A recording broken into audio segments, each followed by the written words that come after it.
In a faded kitchen in Millfield, Ohio, a successful software engineer was about to discover the true cost of her ambition. What started as a simple Thanksgiving homecoming took a shocking turn when she came face to face with a family that had learned to survive without her. Chen wasn't your typical small-town daughter made good. For 8 years, she had spent her life climbing the tech industry ladder in Seattle, known for her ability to optimize systems and solve complex problems from a comfortable distance. When she encountered her mother's polite indifference and the words, "We already ate, there's cereal," she had no idea she was walking into the wreckage of relationships she'd thought money could maintain. Maya's carefully constructed world of professional success that would lead to a reckoning with everything she'd sacrificed for achievement. What began as a holiday visit would become a complete dismantling of her understanding of love, success, and what it truly means to come home. The Chen family would never be the same after Maya finally stopped running from the people who needed her presence more than her paychecks. Before we jump back in, tell us where you're tuning in from, and if this story touches you, make sure you're subscribed, because tomorrow, I've saved something extra special for you.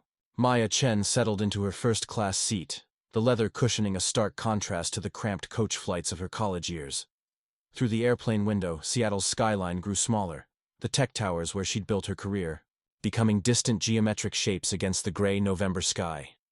She pulled out her phone, scrolling through the boarding pass confirmation one more time. SeaTac to Cleveland, arriving at 3:47 p.m. Plenty of time to get home for dinner. Home. The word felt strange in her mouth, like speaking a language she'd once known fluently but had forgotten through disuse. The flight attendant offered champagne, and Maya accepted out of habit rather than desire. The bubbles felt sharp against her tongue as she mentally rehearsed the conversations waiting for her. She'd practiced them during the Uber ride to the airport, testing different approaches in the reflection of the car window. "Sorry I couldn't make it last year, Mom. The project deadline was impossible to move."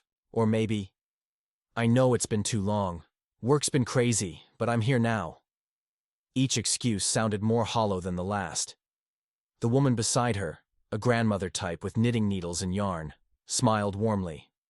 "Going home for Thanksgiving?" "Yes," Maya replied, surprised by how the simple question made her chest tighten. "First time in. Well, it's been a while." "Family's everything," the woman said, her needles clicking in a steady rhythm. "No matter how far we travel, home always calls us back." Maya nodded politely and turned toward the window, watching the patchwork of farmland stretch endlessly below. The older woman's certainty felt foreign. For Maya, home had become something she'd escaped from rather than returned to. Seattle represented possibility, growth, the future she'd built with her own hands. Ohio was the past, necessary but distant, like childhood photos stored in a drawer. Her phone buzzed. Elena Rodriguez, her closest friend and fellow software engineer. "How's the flight?" Elena's voice came through clear despite the altitude. "Fine. Just thinking." "About?" Maya paused, watching clouds drift past the window. "About what I'm going to say. It's been 2 years since I've been home for Thanksgiving. Last year was the product launch, and the year before that was the promotion interview cycle." Maya. Elena's voice carried the patient tone she used when debugging particularly stubborn code. "You send them money every month. You call every Sunday. You're not a bad daughter just because you have a career. I know that." But even as Maya said it, the guilt sat heavy in her stomach.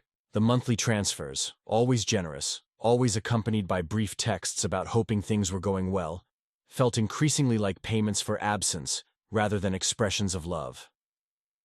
"Look, my family went through this when I moved to San Francisco," Elena continued. "Parents always guilt-trip successful kids. It's like built into their DNA or something. Just be yourself, enjoy the turkey, and fly back knowing you're living your best life." Maya made appropriate noises of agreement, but Elena's casual dismissal missed something essential. Elena's family had celebrated her success from the beginning.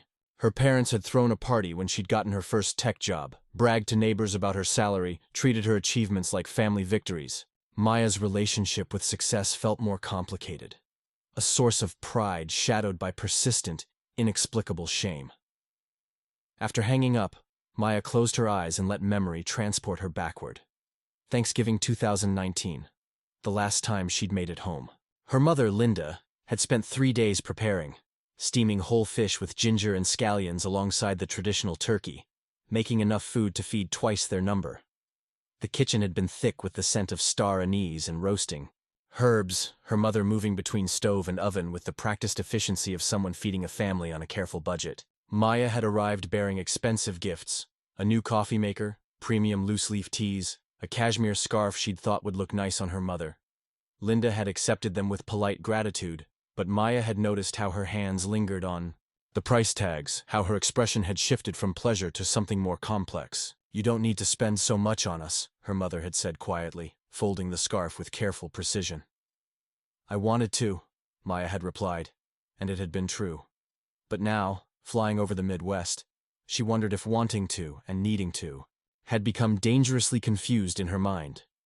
The plane began its descent toward Cleveland, and Maya felt her stomach drop with the altitude change. Through the small window, she could see the rust-colored industrial landscape of northeastern Ohio. Factories and warehouses, stretches of suburban housing, the kind of place people left rather than moved to. Her hometown of Millfield was still an hour south, but already the geography felt different from Seattle's mountains and water. Flatter, more resigned.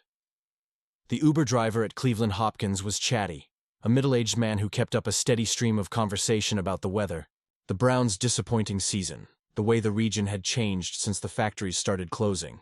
Maya half listened, watching familiar highway signs slip past. Akron. Kent. Exits she'd memorized during her driving years, back when this landscape had represented the entire scope of possibility. "You from around here originally?" the driver asked, glancing at her in the rearview mirror. "Millfield," Maya said. "About 40 minutes south." "No kidding. I grew up in Ravenna, right next door. Haven't been down that way in years. How's it holding up?" Maya realized she didn't know how to answer. Her last few visits had been brief, focused on family rather than community. She'd driven the same route from highway to house without really seeing what had changed. "It's different," she said finally. As they turned off the interstate, Maya began to notice details that had escaped her during previous visits. Empty storefronts where she remembered bustling businesses, houses with overgrown yards, some with windows boarded up. The elementary school where she'd learned to read looked smaller somehow, its playground equipment older and more weathered. Her childhood neighborhood still stood, but it felt faded, like a photograph left too long in sunlight. The Martinez house where she'd played after school had a "for rent" sign in the front yard. The corner market where she'd bought penny candy had become a check-cashing store. Even the trees seemed different. Larger but somehow less vital, their November branches stark against the gray sky. The Uber pulled into her parents' driveway, and Maya felt her breath catch. The house looked smaller than in her memory, its vinyl siding slightly faded, the front steps showing signs of wear that hadn't been there during her last visit. Her father's careful flower beds were dormant for winter, brown stalks marking where summer blooms had been. But there were signs of life too. Warm light spilled from the kitchen window, and she could see movement inside. Familiar silhouettes that made her chest tight with longing and anxiety. A child's bicycle leaned against the garage, which confused her until she remembered Tommy had mentioned neighbors with kids. Maya paid the driver and stood in the driveway, pulling her rolling suitcase behind her. The November air carried the scent of wood smoke and fallen leaves, familiar smells that transported her instantly to childhood autumns. For a moment, she was 8 years old again, racing through these same streets with neighborhood friends, believing the world was exactly as large as what she could see from her bedroom window. She walked slowly toward the front door, her heels clicking against the concrete her father had poured himself 20 years ago. Through the window, she could hear voices. Her mother's laugh, her brother Tommy's deeper tones, the television murmuring in the background. Normal family sounds that made her feel like both insider and intruder. Maya raised her hand to knock, then paused. From inside came the clink of dishes, the sound of chairs scraping against linoleum. Dinner sounds. She glanced at her phone. 6:15 p.m. Later than she'd expected, but not unreasonably so. Flights got delayed, traffic happened. They'd understand. She straightened her shoulders, smoothed her hair, and knocked firmly on the door. Footsteps approached from inside, and Maya arranged her face into what she hoped was the right expression. Apologetic, but not overly so, warm but not presumptuous, ready to slip back into the role of daughter, sister, family member. The deadbolt turned with a metallic click that seemed unnaturally loud in the quiet evening air. The door opened, and Maya's carefully rehearsed smile froze on her face. Her mother stood in the doorway, but this wasn't the Linda Chen of Maya's expectations. Gone was the woman who used to fling open the door with flour-dusted hands and immediate offers of food, warmth, the kind of maternal energy that had once made their small house feel like the center of the universe. Instead, Maya faced a stranger, wearing her mother's face, thinner than she remembered, with new lines around her eyes and a wariness that hadn't been there 2 years ago. Linda's gaze moved from Maya's face to her expensive rolling suitcase, then back again. No smile, no rush to embrace, just a careful, measuring look that made Maya feel like a salesperson who'd arrived at an inconvenient time. "Maya," Linda said, her voice carrying all the warmth of a weather report. "You made it." "Hi, Mom." Maya's voice came out smaller than intended. She waited for the invitation inside, for the familiar ritual of being welcomed home. When it didn't come, she tried. Again. "Sorry I'm a little late. The flight was delayed, and then traffic from Cleveland was—" "We already ate," Linda said, cutting her off. The words landed like physical blows. "We weren't sure when you'd get here. There's cereal if you're hungry." Maya felt the world tilt slightly, as if the ground beneath her feet had shifted without warning. Cereal. After flying 2,000 miles, after planning this trip for weeks, after mentally preparing for her mother's famous Thanksgiving spread, there's cereal. "Oh," Maya managed. Okay." Linda stepped back from the doorway, not quite blocking Maya's entry, but not exactly welcoming her either. Maya pulled her suitcase across the threshold, the wheels catching slightly on the worn weather, stripping her father had been meaning to replace for years. The house hit her with a wave of familiar scents. Her mother's jasmine tea, the lingering aroma of dinner she'd missed, the particular smell of home that she'd forgotten until this moment. But underneath the familiarity was something new, a tension that seemed to vibrate in the air itself. Tommy sat at the kitchen table, still in his work uniform from the auto parts store. His face was carefully neutral as he looked up from his phone, but Maya caught something in his expression that made her stomach clench. Not quite hostility, but something close to it. Disappointment, maybe. Or resignation. "Hey, Tommy," she said, trying to inject warmth into her voice. "Maya." He nodded once, then returned to his phone. The dismissal was subtle, but unmistakable. Their father emerged from the living room, and Maya felt a moment of relief at seeing his gentle smile. David Chen had always been the family's emotional bridge, the one who smoothed over awkward moments with quiet humor and genuine affection. "There's my girl," he said, opening his arms for a hug, but even his embrace felt different, briefer than she remembered, and she noticed how his shoulders seemed more fragile beneath her hands. "Hi, Dad." She held on perhaps a moment too long, desperate for some anchor of familiarity in this suddenly foreign landscape. When they separated, David's eyes held an apology that made Maya's chest tight. "We ate a little early," he said quietly. "Your mother thought, well, sometimes flights get delayed on holidays." Maya looked around the kitchen, taking in details that told the story of the meal she'd missed. Clean dishes stacked in the drying rack.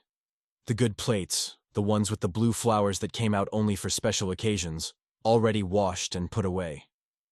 The stovetop, normally covered with evidence of her mother's elaborate cooking process, was spotless. They'd eaten Thanksgiving dinner without her. Not just dinner, Thanksgiving dinner. The meal that had been the centerpiece of their family tradition for as long as Maya could remember. "I texted that I'd landed," Maya said, pulling out her phone, with shaking fingers. "I said I was on my way." "We got it," Linda replied from where she now stood by the sink, her back to Maya. "But we didn't know how long you'd be. Tommy has to work early tomorrow, and your father needs to take his medication with food." Each word was reasonable, logical, defensible. But taken together, they formed a wall of politeness that Maya couldn't scale. This wasn't about flight delays or medication schedules. This was about something deeper, something that had been growing in her absence like mold in a forgotten corner. "I could have called," Maya said weakly. "If you'd just—" "You could have," Tommy said without looking up from his phone. "You could have done a lot of things." The comment hung in the air like smoke. David shot his son a warning look, but Tommy just shrugged and stood up from the table. "I'm going to shower," he said, walking past Maya without making eye contact. "Work again at 6 a.m. Maya watched him go, noting how he moved with the careful economy of someone perpetually exhausted. When had Tommy gotten so thin? When had those dark circles taken up permanent residence under his eyes? "Tommy's been working a lot of overtime," David offered quietly, as if reading her thoughts. "The store's been understaffed since they let 2 people go in September." "I didn't know," Maya said, and immediately hated how the words sounded. Of course she didn't know. She'd made a point of not knowing, of keeping their conversations light and surface level, of maintaining just enough contact to feel like a good daughter without having to deal with the messy realities of their daily lives. "There's a lot you don't know," Linda said, still facing the sink. Her voice was quiet, but it carried an edge that made Maya flinch. David moved between them, his peacekeeper instincts kicking in. "Maya must be tired from traveling. Why don't you get settled in your room? We can catch up tomorrow." Maya nodded gratefully, pulling her suitcase toward the hallway that led to her childhood bedroom. But as she reached the doorway, Linda's voice stopped her. "The cereal's in the pantry," her mother said without turning around. "Help yourself." Maya stood frozen for a moment, suitcase handle gripping her palm. Through the kitchen window, she could see the Martinez house next door, its windows dark and empty. Mrs. Patterson's house beyond that, where a warm yellow light spilled from her living room window. Normal houses with normal families having normal Thanksgiving evenings. "Thanks," Maya whispered, and fled toward her bedroom. The hallway felt longer than she remembered, lined with family photos that chronicled a history she'd been absent from.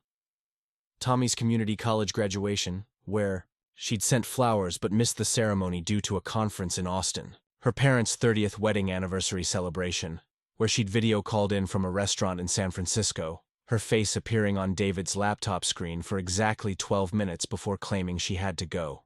Her bedroom door was closed, and Maya hesitated before opening it. Part of her wondered if it had been converted into something else. A home office, maybe, or storage space.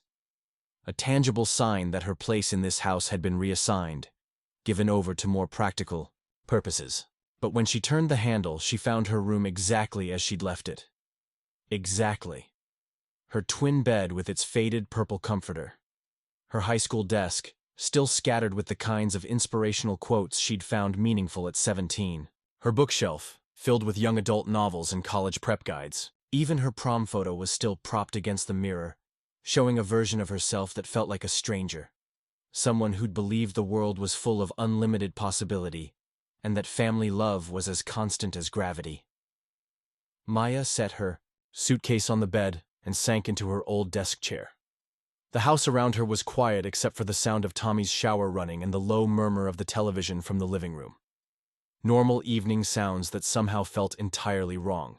She pulled out her phone, thinking about calling Elena, but stopped when she realized she had no idea how to explain what had just happened. How did you tell someone that your family had eaten Thanksgiving dinner without you? How did you describe the feeling of being treated like an inconvenient houseguest in the place where you'd learned to walk and talk and dream? Instead, she stared at the text thread with her mother from earlier that day. Her own messages looked cheerful and normal. "Landed safely, on my way home. Can't wait to see everyone." Linda had responded with a simple, "Okay." Now, sitting in her childhood bedroom that felt more like a museum exhibit than a living space, Maya wondered how she'd missed the chill in that single word. How many other signs had she failed to notice? Protected by distance, and the comfortable assumption that home would always be exactly as she'd left it. The shower stopped running, and she heard Tommy's bedroom door close with a firmness that suggested he had no intention of emerging again tonight. From the kitchen came the soft sounds of her parents cleaning up, their voices too low to make out words but carrying the rhythm of a conversation she wasn't part of.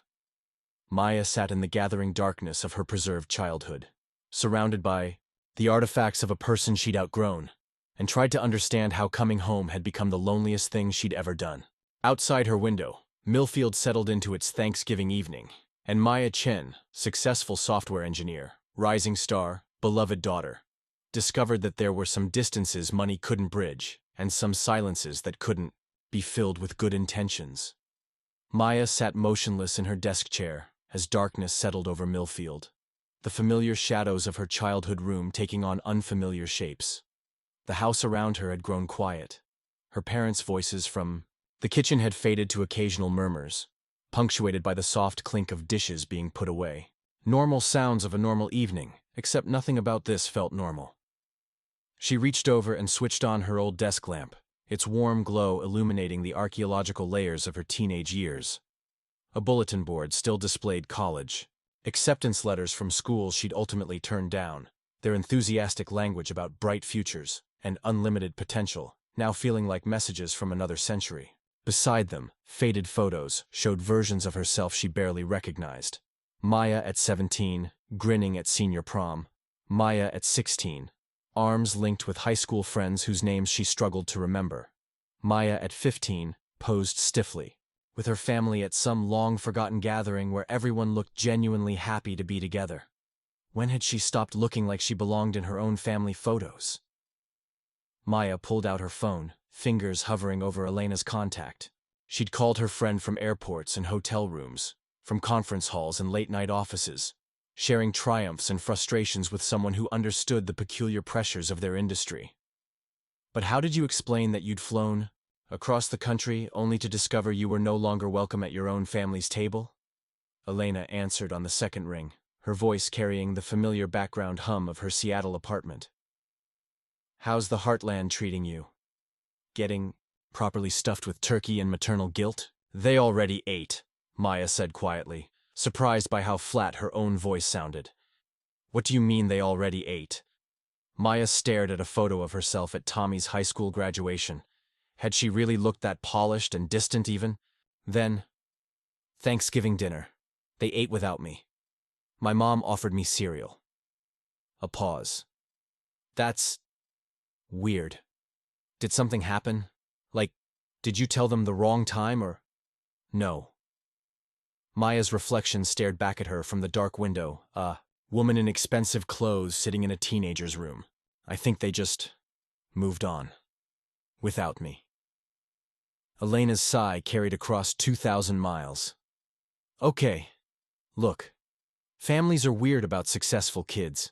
Remember when my cousin started making bank and finance and suddenly every family dinner became an interrogation about why he couldn't pay for everyone's meals?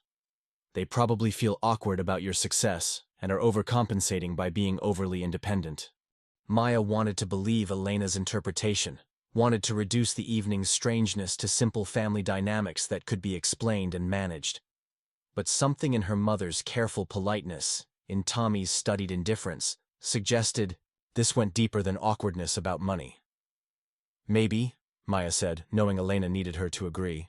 Her friend's certainty about family relationships came from a place of security Maya envied. Elena's parents had never made her feel guilty for her achievements, never treated her success as a betrayal of where she'd come from.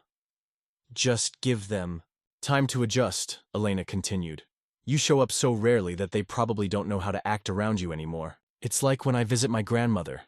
The first day is always weird because she still sees me as 12 years old, you know? After they hung up, Maya sat in the lamplight feeling more isolated than before. Elena's advice came from love, but it missed something essential about what was happening here. This wasn't about adjustment periods or family awkwardness.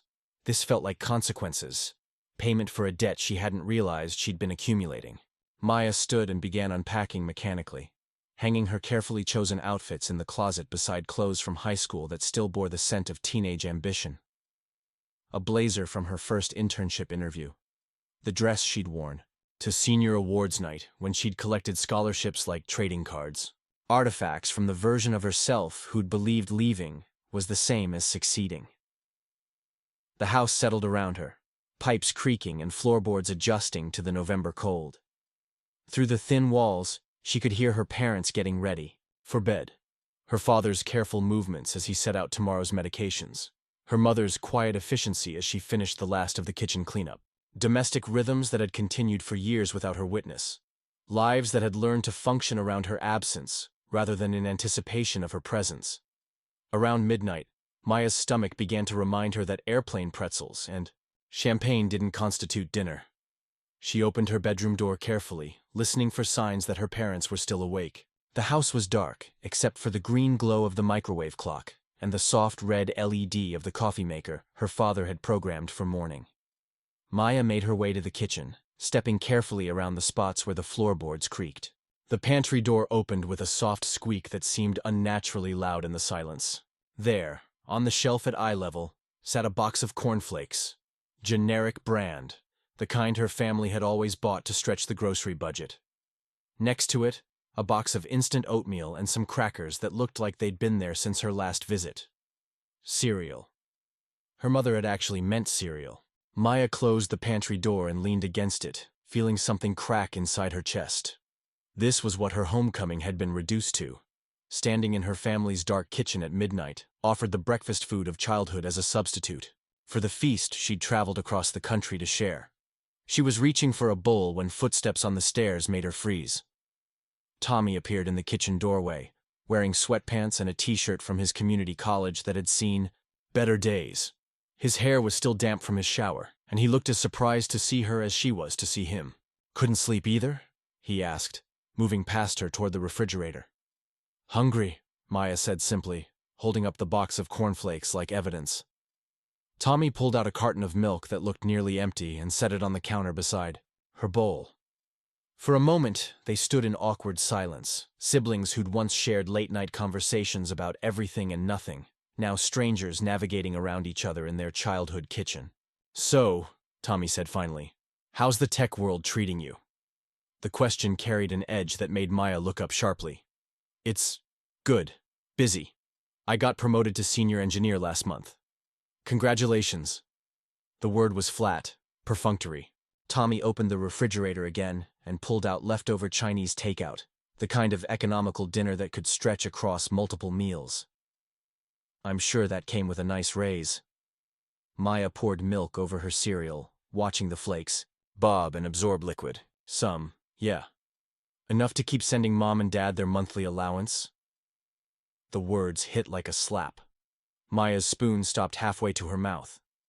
"It's not an allowance. It's... what would you call it?" Tommy's voice was quiet but sharp. "Money you send every month so you don't have to think about what's actually happening here?" Maya set down her spoon, cereal forgotten. "I send money because I want to help.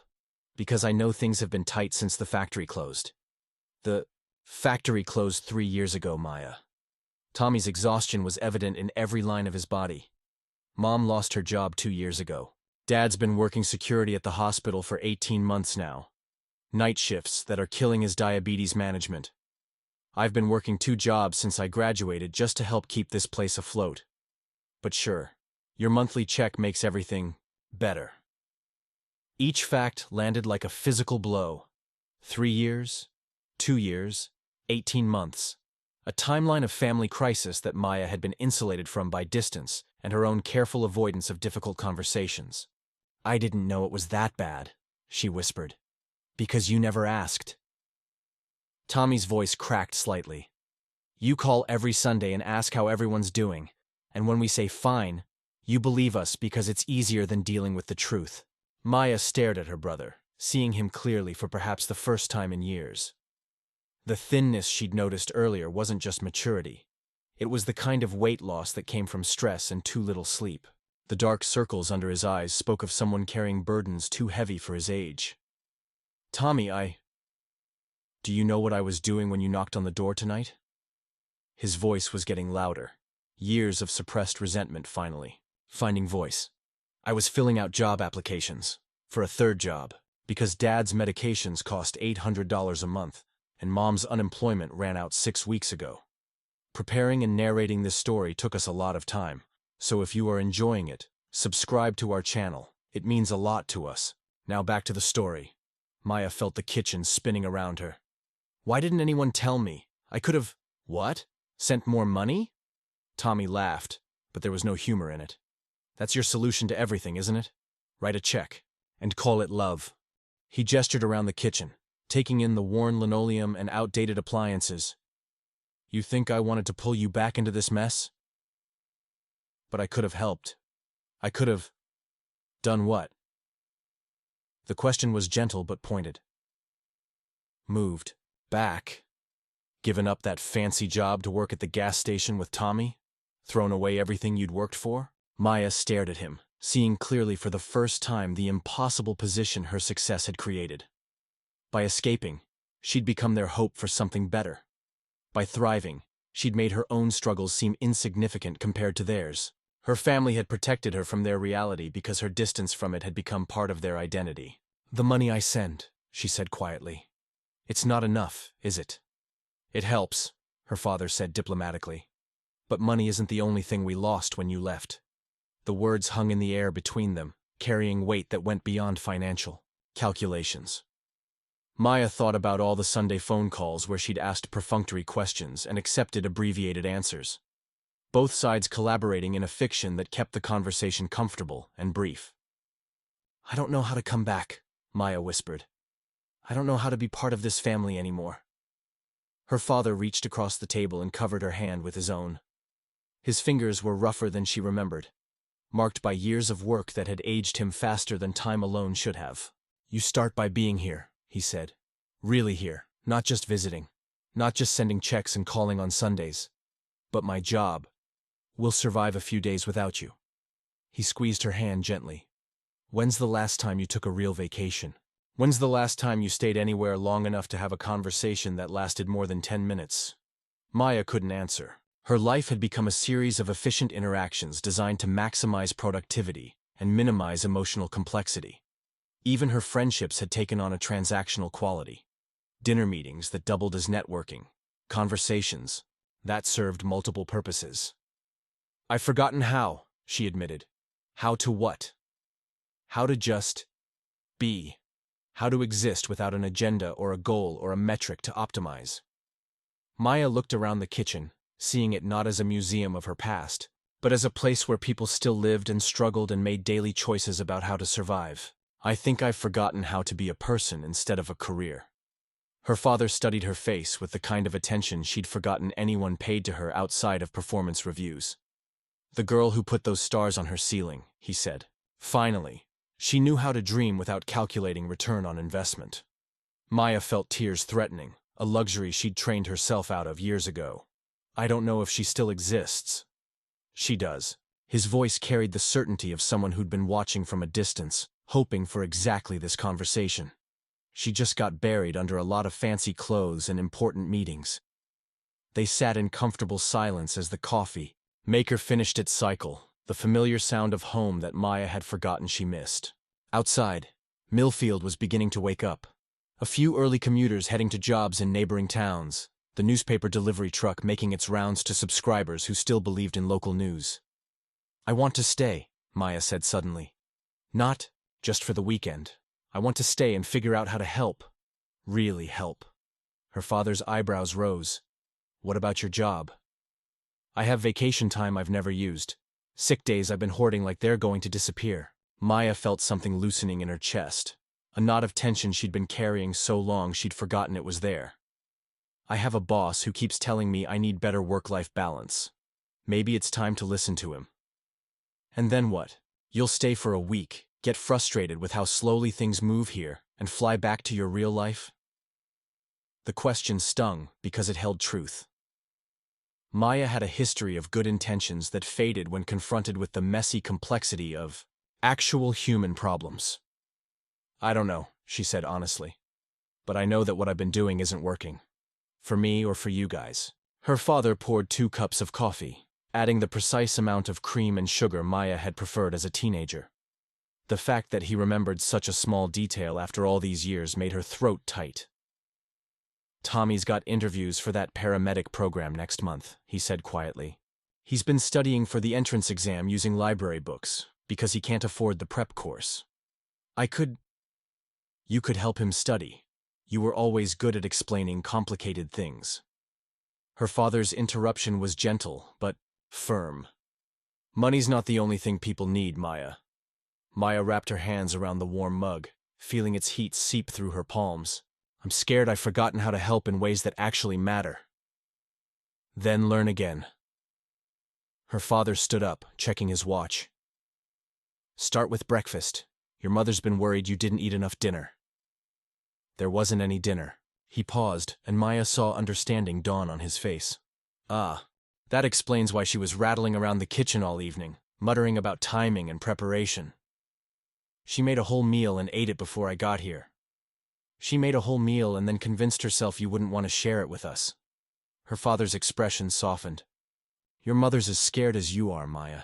She doesn't know how to talk to the successful daughter she's so proud of. Maya felt the last of her defensive anger crumble. I just wanted to come home for Thanksgiving.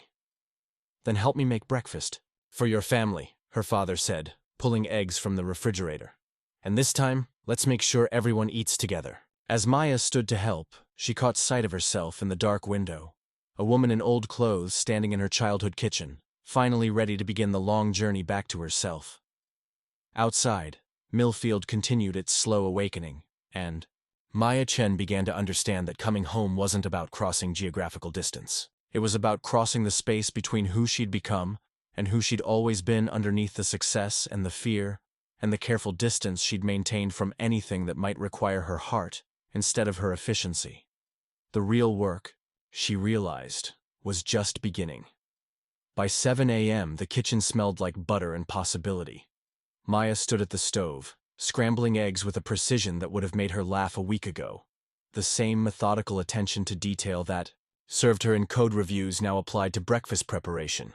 Her father sat at the table, walking her through the family's actual financial situation, with the kind of spreadsheet clarity that made Maya's engineering mind both appreciate his organization and ache at the numbers. So the house payment is manageable, he was saying, but the property taxes went up again this year, and the water heater's been making sounds that suggest it's planning an expensive goodbye. Maya flipped the eggs, thinking about the cost of her last business dinner, enough to cover a month of her father's medications. What about refinancing? Interest rates were hard to refinance when your income dropped by 60%. Her father's voice held no self-pity, just the pragmatic acceptance of someone who'd learned to work within harsh realities. Banks aren't particularly interested in lending to a diabetic security guard and his unemployed wife. The sound of footsteps on the stairs interrupted them. Maya's mother appeared in the doorway, wrapped in the same robe she'd worn for as long as Maya could remember, her hair still bearing the imprint of a restless night's sleep. She stopped short when she saw Maya at the stove. "Oh," she said, and Maya heard years of careful distance in that single syllable. "You're cooking." "Dad's helping," Maya said, turning to face her mother fully. In the morning light, she could see what she'd missed the night before. The way her mother's clothes hung loose, the careful way she moved as if conserving energy for more important tasks. "I thought we could have breakfast together. I already ate." The lie came automatically. But Maya's mother's eyes flickered toward the coffee pot that held barely enough for one cup. "Mom." Maya set down the spatula and took a breath that felt like stepping off a ledge. "I know about the factory, about your job, about all of it." Her mother's face went through a series of expressions: surprise, embarrassment, something that might have been relief. She sank into her usual chair at the kitchen table, suddenly looking older than her 53 years. "Tommy told you?" "Dad told me. Tommy told me other things." Maya poured her mother coffee, noting how her hands trembled slightly as she accepted the mug. "Like the fact that you've been protecting me from the truth for 3 years.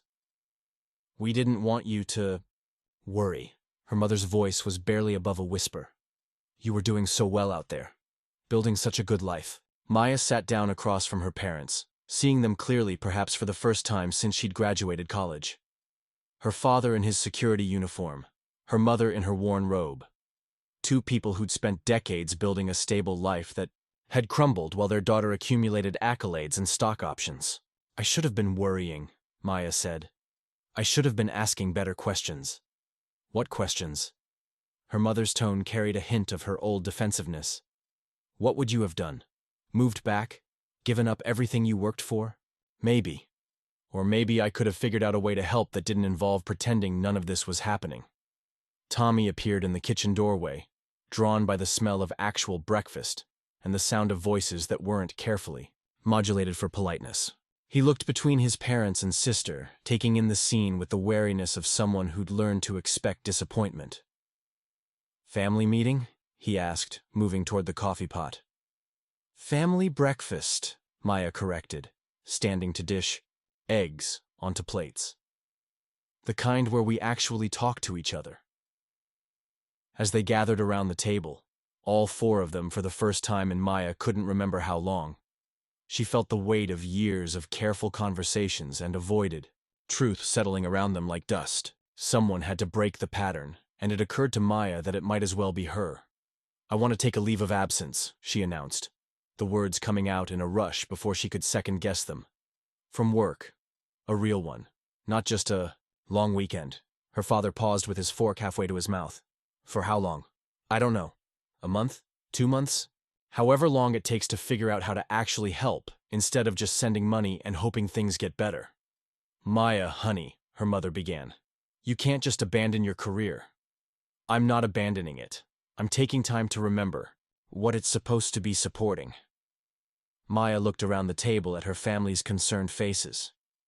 "What good is success if it means I don't know my own brother's been working 2 jobs to keep you afloat? If I miss 3 years of watching you both struggle because I was too busy being successful to pay attention?" Tommy set down his coffee cup with more force than necessary. "And what exactly do you think you're going to accomplish in a month? Or 2? You think you can swoop in here with your tech salary and your fancy problem-solving skills and fix 20 years of economic decline?"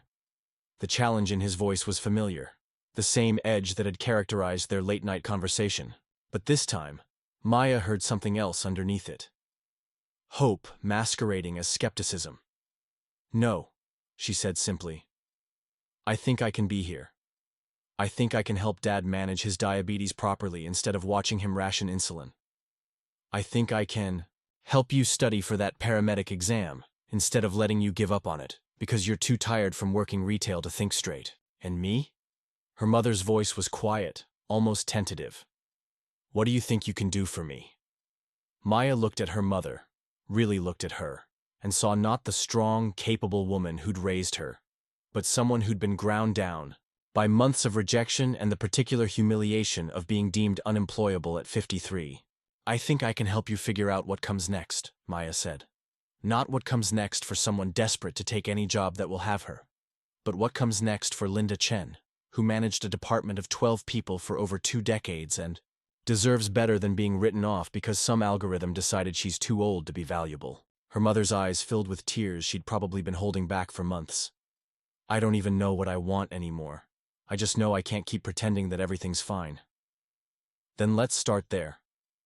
Maya reached across the table and took her mother's hand, noting how thin it had become. "Let's start with admitting that nothing's fine, and maybe that's okay." They ate in relative silence for a few minutes, the weight of honesty settling around them like something they could finally breathe through. Maya found herself noticing details she'd missed for years. The way her father ate slowly, monitoring his blood sugar response to each bite. The way her mother portioned her food carefully, as if rationing remained a habit even when there was enough. The way Tommy wolfed down his breakfast like someone who wasn't sure when his next real meal might come. "I have conditions," Tommy said finally, not looking up from his plate. "Conditions for what?" "For letting you help with the paramedic thing." He raised his eyes to meet hers. "I don't want your money. I don't want you to pay for the prep course or the certification fees or any of it. If I'm going to do this, I need to do it myself." Maya felt her engineer's brain immediately calculating the most efficient solution. Pay for everything, clear the obstacles, optimize the outcome. But something in Tommy's expression stopped her. "What do you want from me then? Help me study, help me understand the material, but let me earn it." Tommy's voice grew stronger as he spoke. "I've spent 2 years watching you fix things from a distance, and it made me feel like a charity case.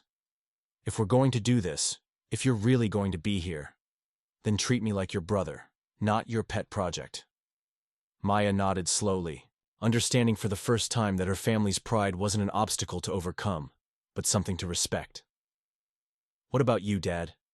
Any conditions? Her father smiled. The first genuine smile she'd seen from him since she'd arrived. Just one. When you figure out how to help, don't make it feel like pity. And you, Mom. Her mother was quiet for a long moment, staring into her coffee as if it held answers to questions she'd been afraid to ask.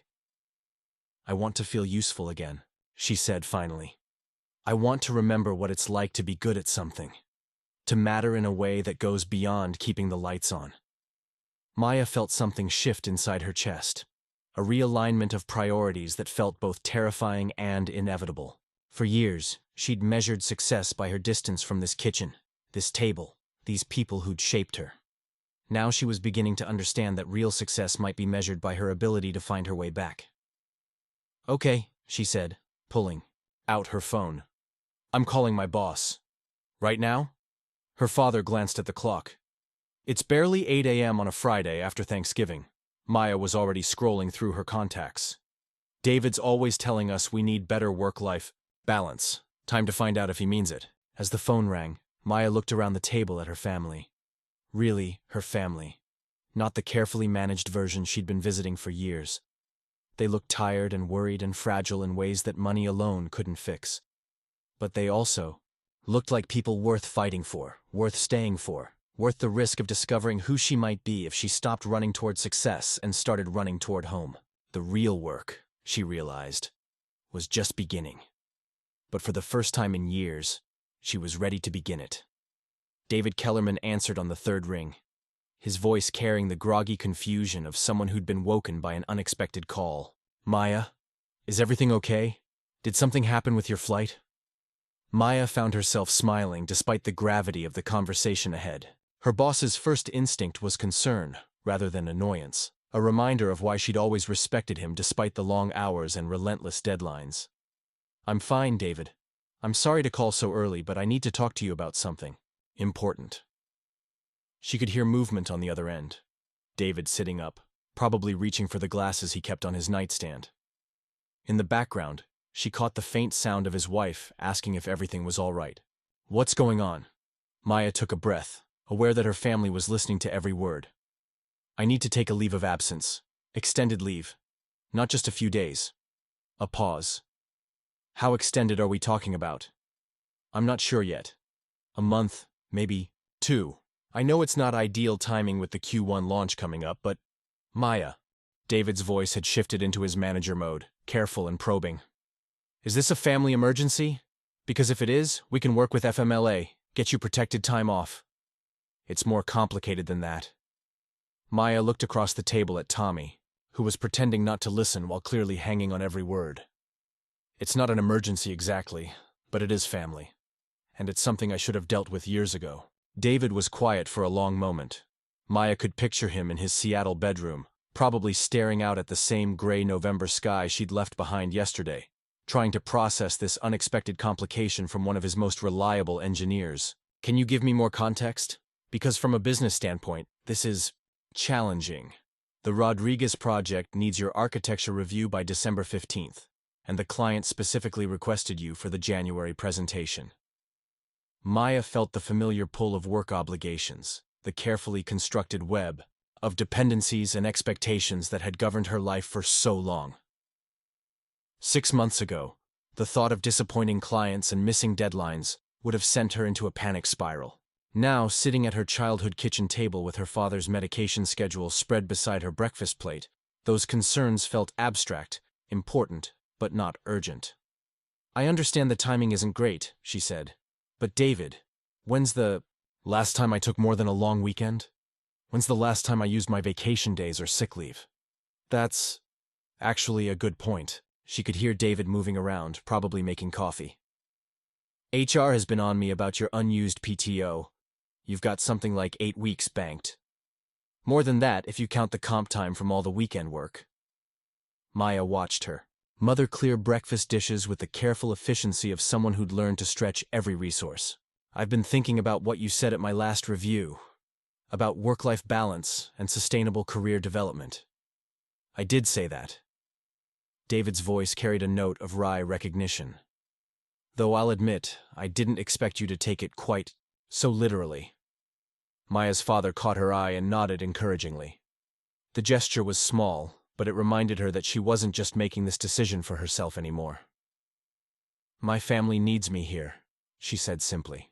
And I need to figure out how to be part of a family again, instead of just supporting one from a distance. Another pause, longer this time.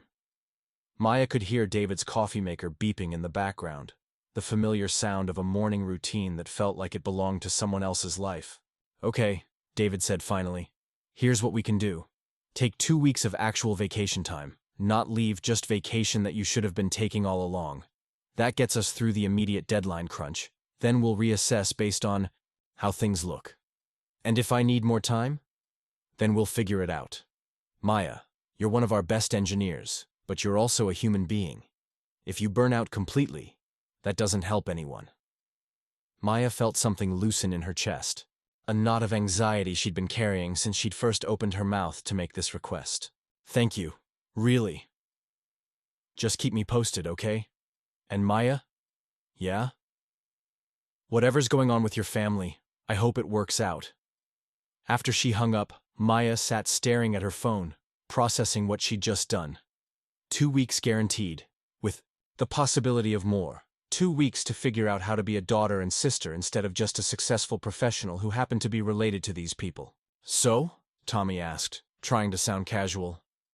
2 weeks to start with. Maya set her phone aside and looked around the table. 2 weeks to figure out what comes next. Her mother reached over and squeezed her hand, a gesture so unexpected that Maya felt tears threatening again. You don't have to fix everything, you know. You don't have to save us. I'm not trying to save you.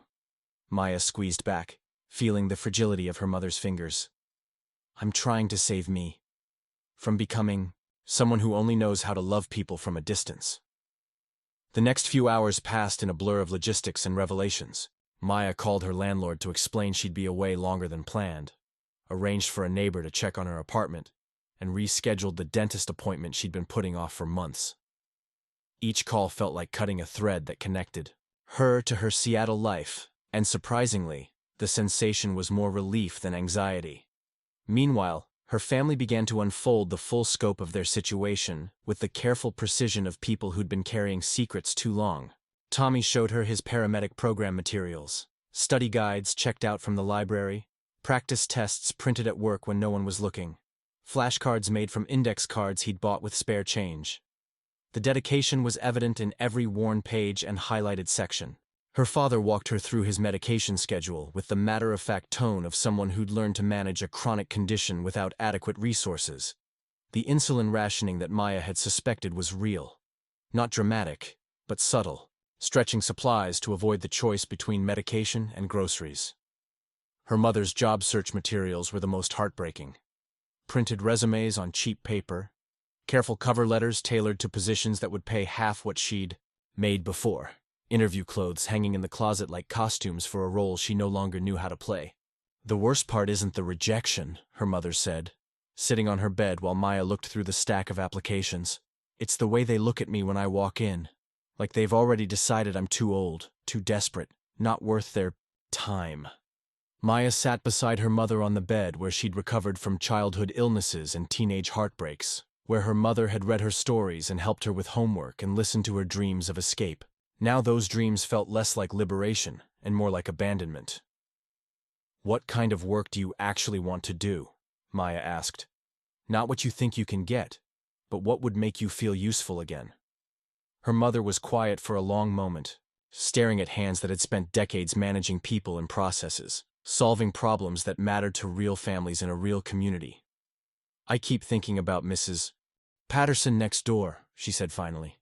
She's 87, living alone since her husband died. Too proud to ask for help but clearly struggling. Yesterday I saw her trying to rake leaves in her yard, and I went over to help. We ended up talking for 2 hours about her late husband's garden, about how she doesn't know how to manage the finances he always handled. about how lonely she gets. Maya listened, beginning to see a pattern in her mother's thinking. There are a lot of Mrs. Pattersons in this town, her mother continued. Elderly people who need help but don't qualify for formal services. Families struggling with aging parents but don't know what resources exist. People falling through cracks that shouldn't exist. That sounds like social work or case management. I looked into that. Most of the jobs require a degree I don't have, certification I can't afford. Her mother's voice carried the familiar resignation of someone who'd learned to lower her expectations. Besides, most of the social service organizations around here have been cut to nothing. Maya felt her engineering brain beginning to work on the problem, but she forced herself to slow down, to listen, instead of immediately jumping to solutions. This was part of what Tommy had meant about treating him like a brother instead of a project. Sometimes people needed to be heard before they needed to be helped. What if it wasn't a traditional job? Maya asked carefully. What if it was something you created yourself? Her mother looked at her with the expression of someone who'd learned not to hope for things that seemed impossible. But underneath the wariness, Maya caught a flicker of something that might have been possibility. Outside, Millfield continued, its slow Friday rhythm, a town full of people like Mrs. Patterson and families like theirs, all managing individual struggles that might be easier to bear if they weren't quite so individual. Maya looked around her mother's bedroom, at the job applications that represented surrender rather than opportunity, at the clothes chosen for interviews that felt like auditions for her own diminishment, and began to understand that coming home might mean more than just reconnecting with her family. It might mean reconnecting with the version of herself who'd once believed that problems were meant to be solved, not just endured, and that the best solutions came from understanding what people actually needed, rather than what systems were designed to provide. The real work was indeed just beginning, but for the first time since she'd knocked on her family's door, Maya felt like she might be the right person to do it. Maya spent Friday afternoon in the Millfield Public Library, a building she remembered, as grand and bustling from her childhood, now reduced to a single part-time librarian and computers that wheezed through dial-up connections. The familiar smell of old books and worn carpet brought back memories of summer reading programs and research projects. But the empty chairs and dimmed sections told a different story about the town's current priorities. She'd come here with a specific mission, to understand the landscape of need that her mother had described. If Linda Chen was seeing elderly neighbors struggling in isolation, families overwhelmed by caregiving responsibilities, and people falling through institutional cracks, Maya wanted to map that reality with the same methodical approach she'd use for any complex system analysis. "You're David and Linda's girl," said Mrs. Kowalski, the librarian who'd helped Maya find books about computer programming 15 years ago. "Heard you're doing well out in Seattle." "Yes, ma'am. I'm actually hoping you might be able to help me with some research." Mrs. Kowalski's eyes lit up with the enthusiasm of someone whose expertise was rarely requested anymore. "What kind of research?" "I'm trying to understand what services exist for elderly residents, family caregivers, people who might need help but don't qualify for formal assistance programs." "Ah." Mrs. Kowalski's expression grew more serious. "That's a short conversation, I'm afraid. We used to have a wonderful senior center, but funding got cut 3 years ago. The county social services office is down to 1 caseworker for the whole region, and most of the nonprofit organizations." She gestured vaguely. "Well, you can't run programs without money, and people here don't have much to donate anymore." Maya pulled out a notebook, an actual paper notebook, which felt oddly revolutionary after years of digital everything. "What about informal support systems? Churches, volunteer groups, that kind of thing?" "Some of the churches try, but their congregations are aging out too. Hard to run a meal delivery program when half your volunteers need meal delivery themselves." Mrs. Kowalski pulled a manila folder from beneath her desk. "I've been keeping track, actually. People call here asking for help and I try to compile resources, but..." She opened the folder to reveal a thin collection of outdated flyers and contact numbers with notes like "disconnected" and "program ended 2022. Maya studied the contents of the folder, seeing not just the absence of services, but the evidence of Mrs. Kowalski's quiet dedication to helping however she could. "How many people call asking for this kind of information?" "More every month," Just yesterday, a woman called looking for someone to help her mother understand her Medicare options. Day before that, a man whose father has dementia but doesn't qualify for in-home care yet. Last week, a family trying to figure out how to modify their grandmother's bathroom so she can stay in her house safely. Each example landed like a puzzle piece clicking into place. Maya found herself thinking about user experience design, about the gaps between what people needed and what existing systems provided. In her professional life, those gaps represented opportunities for innovation.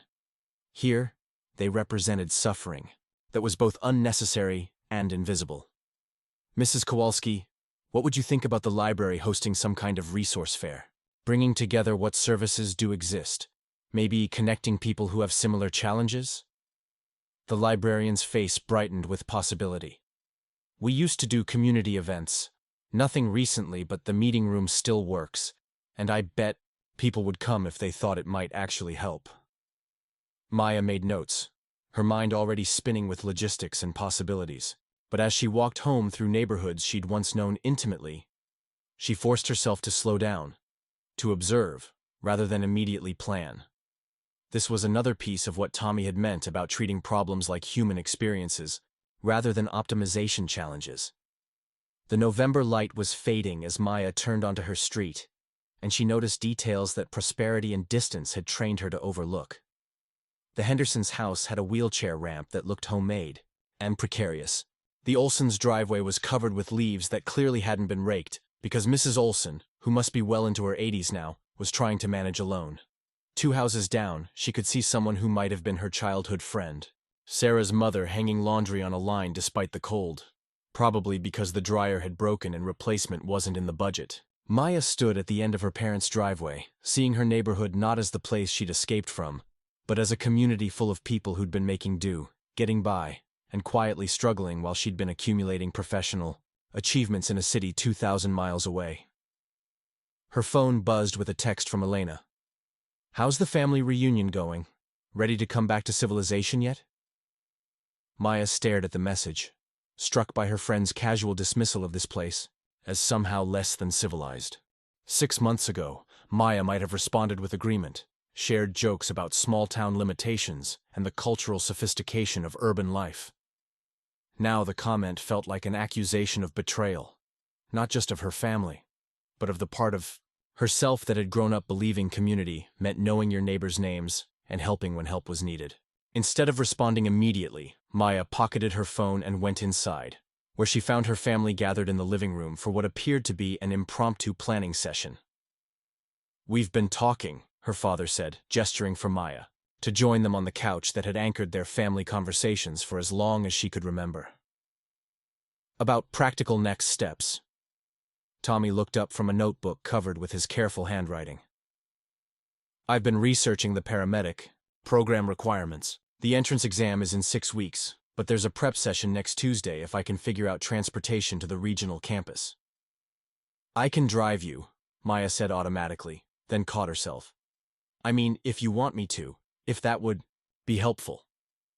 Tommy smiled, the first genuine smile she'd seen from him since her arrival. "Yeah, that would be helpful. And maybe you could look at some of the practice questions? I'm solid on the medical stuff, but the math sections are kicking my ass."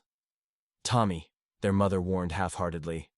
"The math sections are challenging me significantly," Tommy corrected with exaggerated formality, making Maya laugh despite the seriousness of their conversation. "What about you, Mom?" Maya settled onto the couch between her parents, feeling for the first time like she belonged in this circle rather than visiting it. "Any thoughts about next steps?" Her mother held up a notebook of her own, filled with what looked like lists and sketches. "I've been thinking about what you said earlier, about creating something instead of just applying for existing jobs. Mrs. Kowalski called after you left the library. Apparently you got her very excited about community resource fairs." Maya felt a flutter of anxiety. Had she overstepped by making suggestions about town activities without consulting her family first? "I was just exploring possibilities. I didn't mean to." "You meant to help," her father interrupted gently. "And from what your mother's been telling me, you might be onto something." Her mother opened her notebook, revealing pages of careful planning that must have taken hours to compile. I started making lists. People I know who are struggling, with aging parents. Neighbors who could use help but don't know what's available. Services that used to exist here but got cut.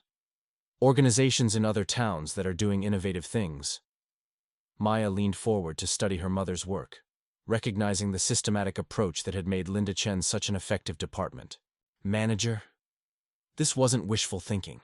This was strategic planning by someone who understood both the problems and the community. Look at this, her mother continued, pointing to a section labeled Existing Assets. We still have a senior center building. It's just sitting empty because they couldn't afford staff. The hospital has a community health worker who's overwhelmed but incredibly knowledgeable. 3 of the churches have vans they use maybe twice a month. The library has meeting space, and Mrs. Kowalski, who's basically been doing informal case management for years. Maya studied the lists, seeing connections and possibilities that her mother had mapped with impressive thoroughness. This is really comprehensive, Mom. Have you thought about what the first step might be? Actually, I have. Her mother's voice carried a confidence Maya hadn't heard in years. I think we start with Mrs. Kowalski's resource fair idea, but we make it bigger. Not just information sharing, but connection building. Help people find each other, share resources, maybe identify volunteers. Tommy looked up from his own notes. Like a community matching system? People who need help connected with people who can provide it? Exactly. Their mother's enthusiasm was growing visibly. Mrs. Patterson needs someone to help her understand her husband's financial records. Mrs. Henderson is a retired bookkeeper who's been bored since her husband started needing full-time care. The Martinezes need help with yard work they can't manage anymore. The Johnson boy is home from college and looking for part-time work. Maya felt her system's thinking brain engaging, but this time in service of something that mattered beyond efficiency metrics and profit margins. You're talking about creating infrastructure for community support, formalizing the informal networks that used to exist naturally. Before everyone got too busy or too broke or too proud to ask for help, her father added quietly. They spent the evening sketching possibilities, sharing ideas, and slowly building something that felt like hope. Maya found herself taking notes not as a professional consultant, but as a daughter who was finally beginning to understand what her family and her community actually needed from her. As the conversation continued past bedtime, punctuated by cups of tea and the comfortable rhythm of people who were learning to trust each other again, Maya realized that coming home hadn't just been about crossing geographical distance. It had been about crossing the space between success and significance, between achieving and belonging, between the person she'd become and the person she'd always had the potential to be. The real work was revealing itself not as fixing her family's problems, but as joining them in building solutions that could matter for everyone. Saturday morning brought the first snow of the season, light flakes that transformed Millfield into something that looked like the Christmas cards Maya's mother still sent to distant relatives. Maya woke to the unfamiliar sensation of having nowhere urgent to be. No emails demanding immediate attention. No meetings that would determine quarterly outcomes. Instead, she lay in her childhood bed listening to her father moving carefully around the kitchen, preparing for another day shift at the hospital. A concession to weekend staffing shortages that paid time and a half, but exhausted him in ways that worried everyone. When Maya finally made it downstairs, she found Tommy at the kitchen table surrounded by paramedic study materials and what appeared to be a complex transportation logistics problem. The prep session is Tuesday at 9 a.m., he said without looking, up from a map he'd printed at the library. Campus is 43 minutes away if traffic's good, which means leaving here by 8:15. But I'm supposed to be at the parts store by 10, and Jenkins has made it pretty clear that calling out for school stuff isn't going to fly much longer.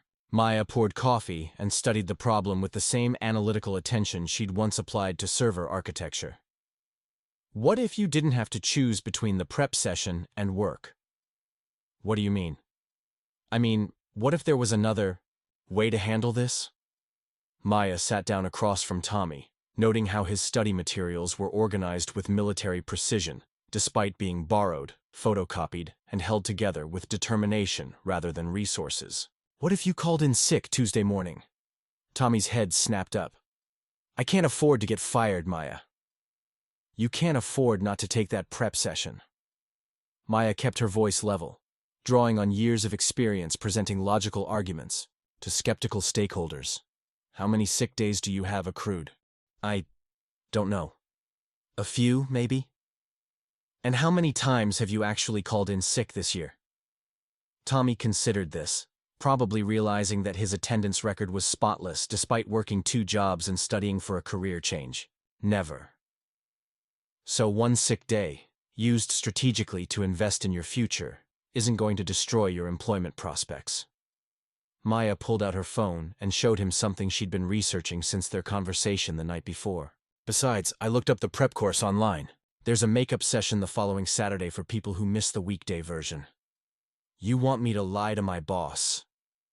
Maya felt the familiar tension between pragmatic problem-solving and ethical considerations that had shaped many of her professional decisions. But this wasn't about cutting corners for competitive advantage. This was about a young man whose dedication to family responsibility was actively preventing him from building a sustainable future. I want you to prioritize your long-term goals over short-term obligations that are keeping you trapped in a cycle you didn't choose. Maya gestured toward his study materials. Tommy, you've been working retail for 2 years to help keep this family afloat. You've earned the right to take one strategic sick day to pursue a career that could actually provide the kind of stability you've been trying to create through pure effort. Their mother appeared in the kitchen doorway, moving with the quiet efficiency of someone who'd learned to stretch every resource, including sleep. What are you two plotting? Tommy's trying to figure out how to attend a paramedic prep session without getting fired from the auto parts store, Maya explained. Their mother's expression shifted into the protective mode Maya remembered from childhood. The look that appeared whenever external forces threatened her children's well-being. Jenkins has been looking for reasons to cut staff anyway. Half the store employees are working on borrowed time. All the more reason to get qualified. For something better, Maya said. Mom, what would you do if you were in Tommy's position? Their mother considered this with the systematic approach she'd brought to 23 years of department management. I'd take the sick day, she said finally. And I'd use the time to prepare for both the prep session and the possibility that retail isn't going to be viable much longer anyway. Tommy looked between his mother and sister, seeming to wrestle with the concept of strategic risk-taking. Maya recognized the expression. She'd worn it herself during her early career, when every decision felt like it could determine her entire future. What if I don't pass the entrance exam? Tommy asked quietly. What if I take this risk and fail? Anyway? Then you'll have tried, Maya said simply, and you'll know what you need to work on for the next opportunity. That's easy for you to say. You've never failed at anything important.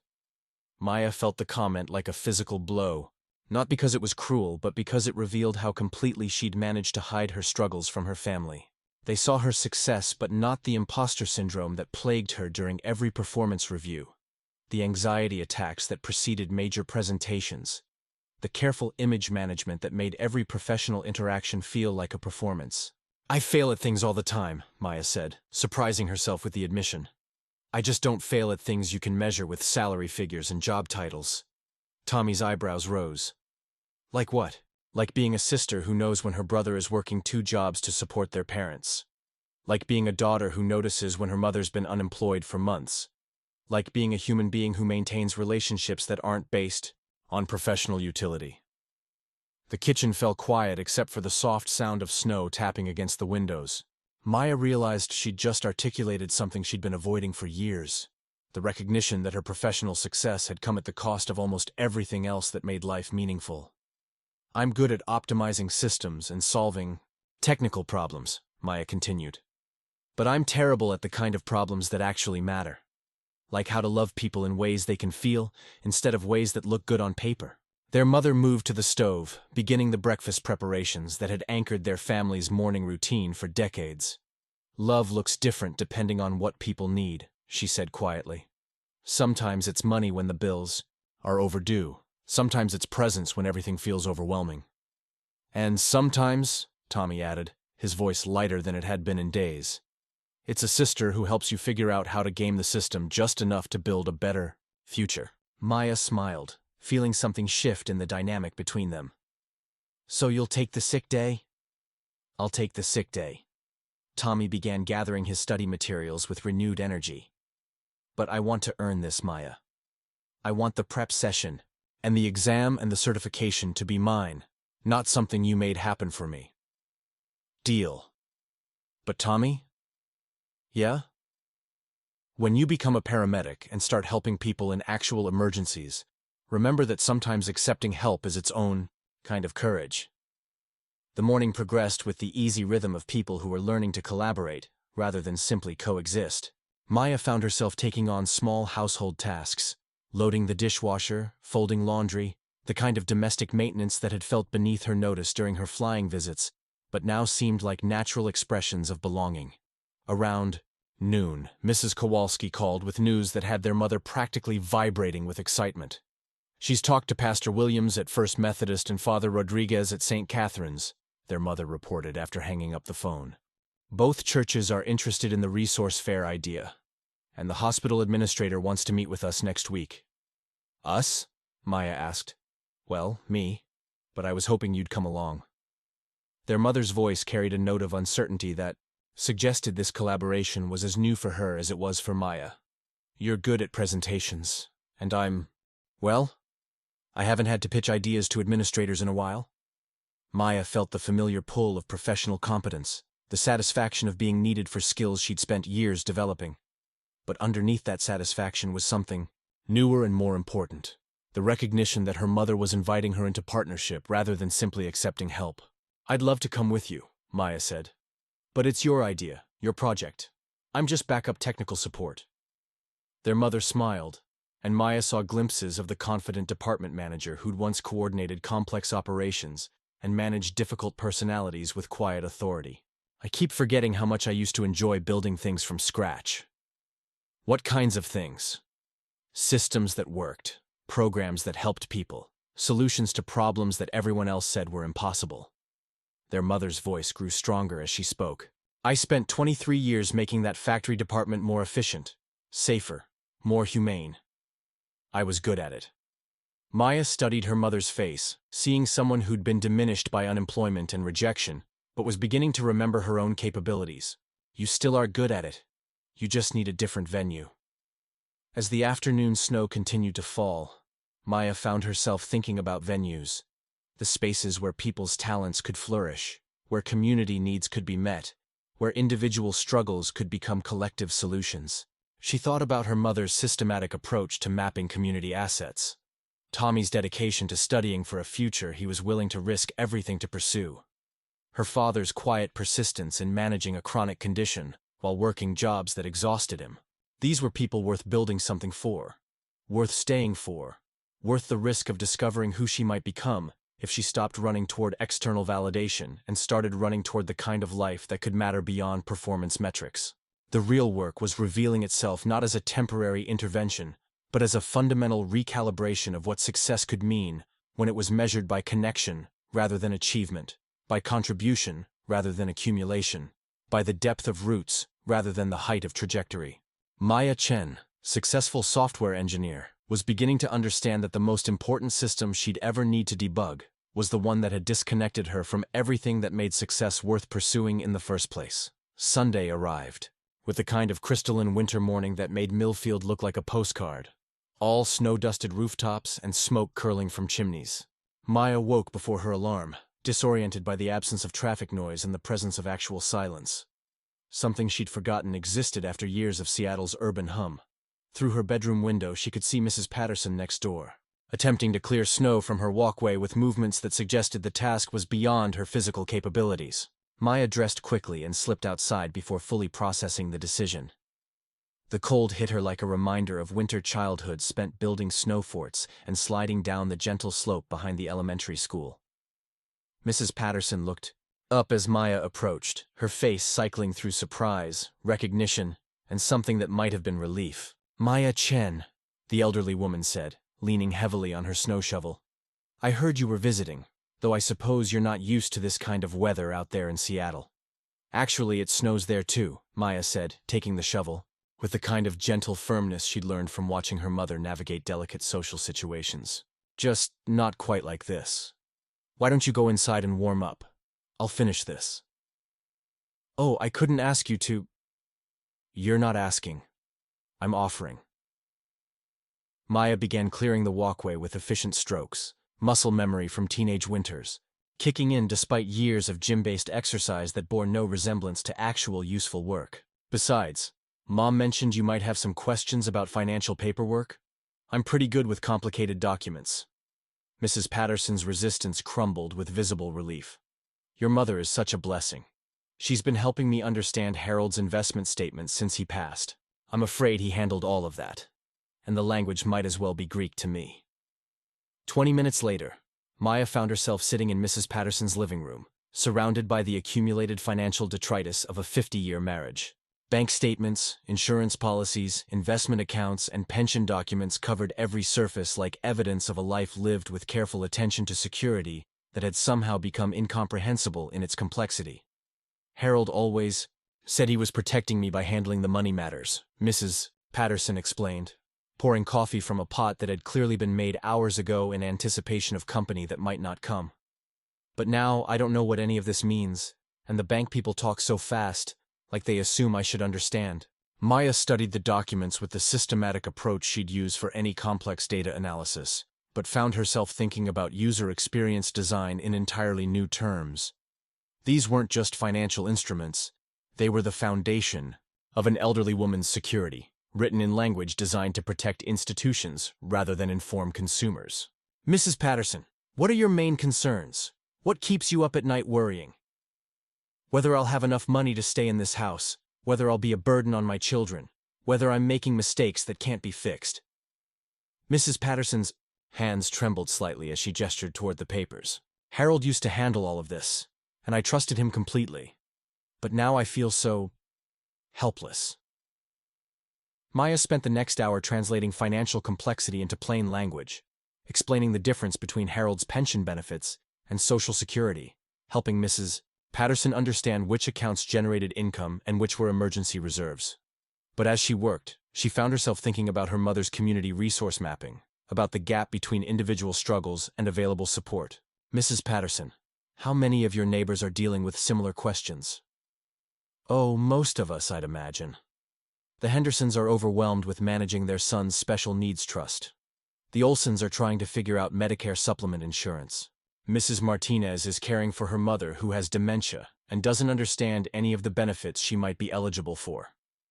Each example added another piece to a picture Maya was beginning to see clearly. A community full of people facing complex systems without adequate support, each family struggling individually with problems that might be more manageable if approached collectively. When Maya finally returned home, she found her family in the midst of what appeared to be a strategic planning session that had taken over the dining room table. Tommy's paramedic study materials occupied one corner, her father's medication schedule and insurance paperwork another, and her mother's community resource notes covered the rest. How was Mrs. Patterson?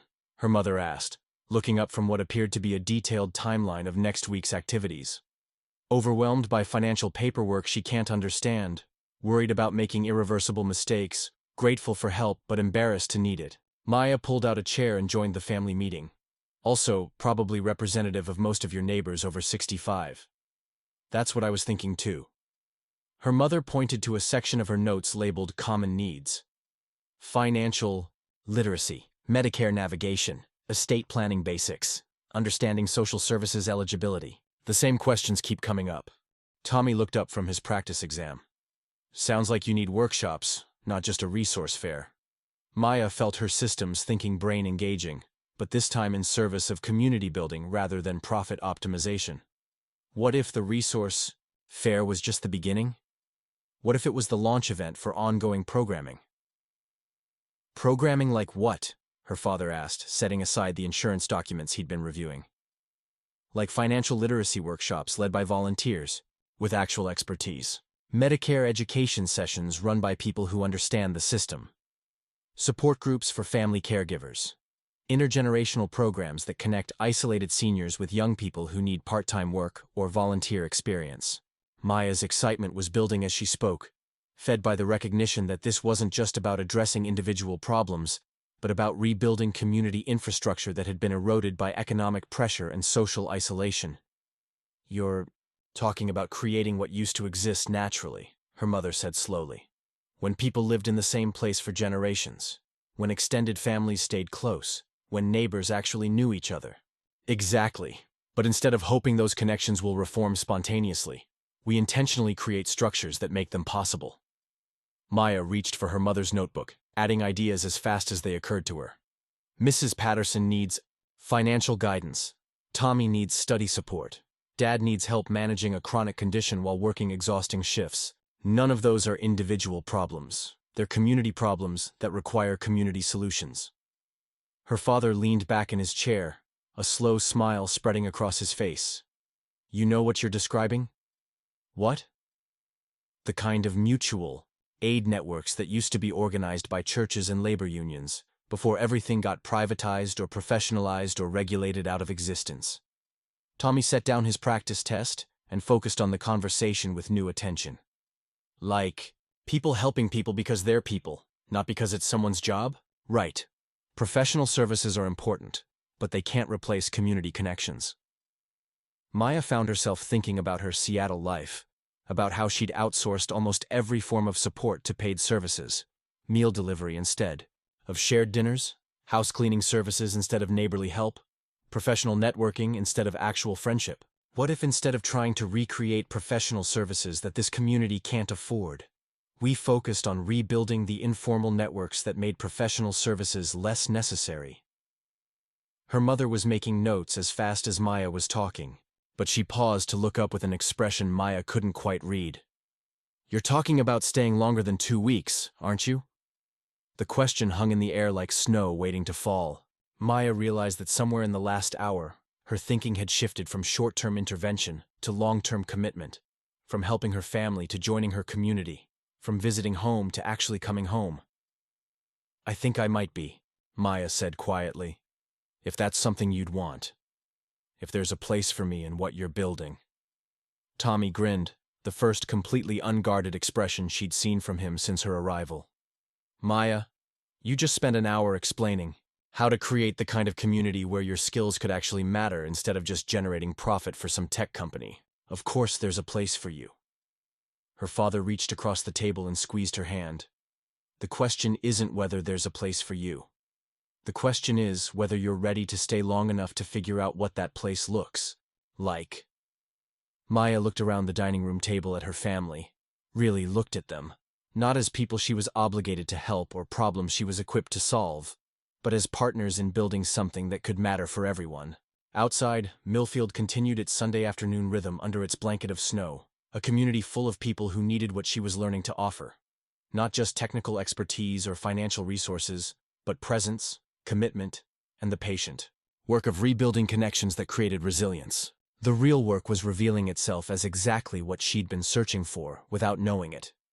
A way to use her skills in service of something larger than career advancement. A way to measure success by depth rather than height. A way to come home not just to a place but to a version of herself that could love and be loved without condition or performance metrics.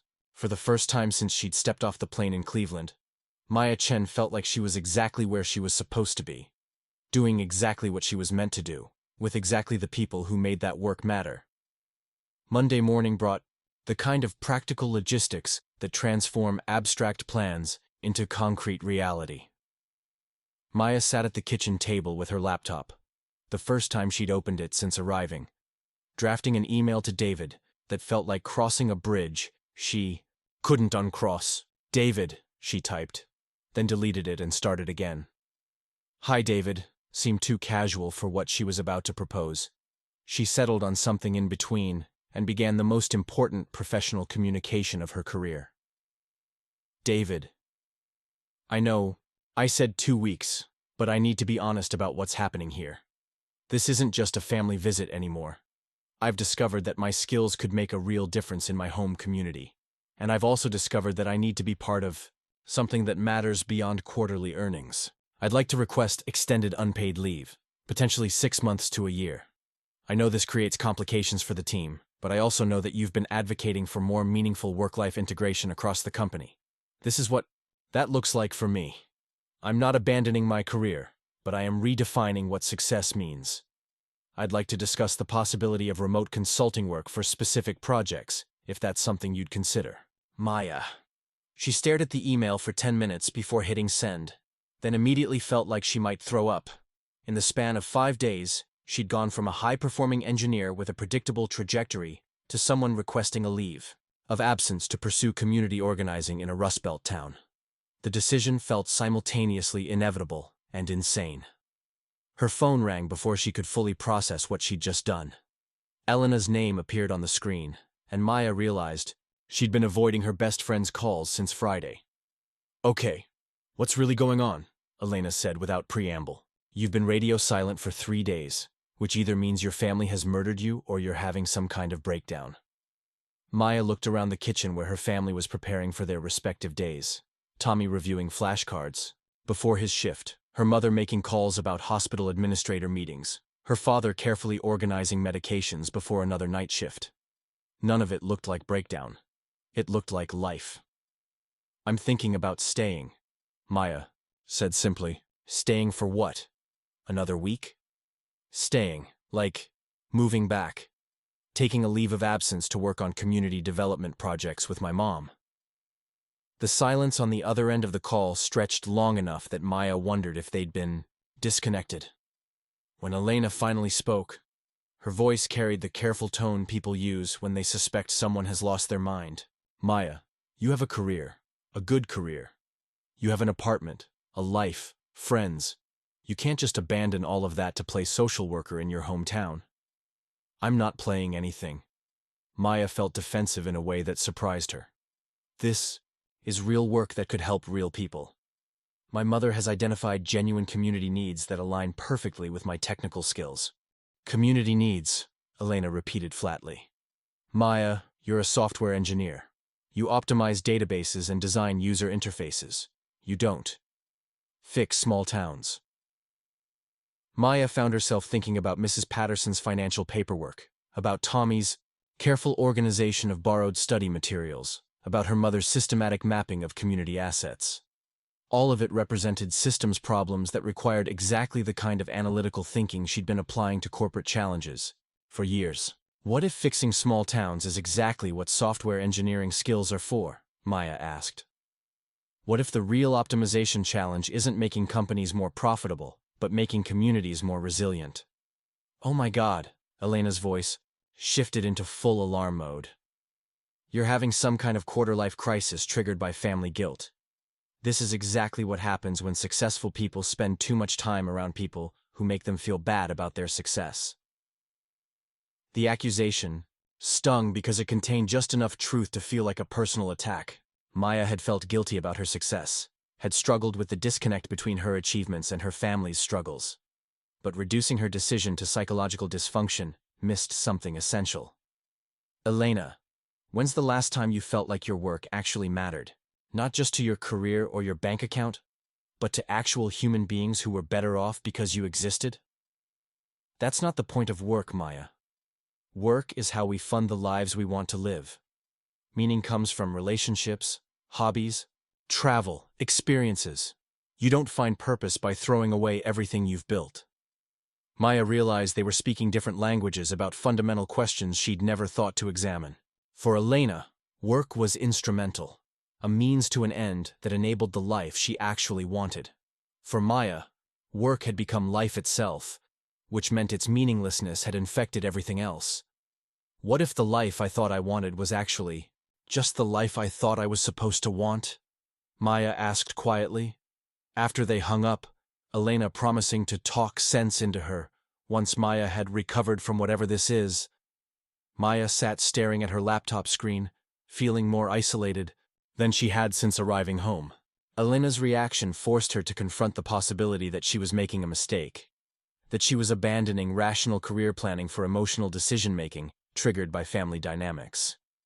But then Tommy appeared in the kitchen doorway, backpack slung over his shoulder and car keys in hand. "You okay?"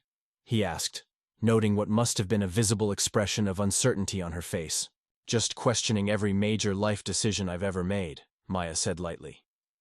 Tommy set down his backpack and joined her at the table. "Elena? How did you know?" Because you look like someone just told you that caring about your family makes you a failure.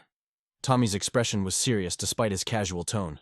Let me guess. She thinks you're throwing your life away to play house in small-town America. Something like that. Maya, can I tell you something that might sound harsh? Maya braced herself. Sure.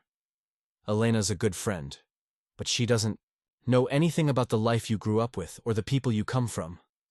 She's never had to choose between her own advancement and her family's survival. She's never lived in a place where individual success feels meaningless if the whole community is falling apart. Tommy paused, seeming to consider his words carefully. I'm not saying she's wrong about career stuff, but she's wrong about what matters, and she's definitely wrong about what you're capable of. What do you mean? I mean you spent one afternoon with Mrs. Patterson and figured out financial problems that have been keeping her awake for months.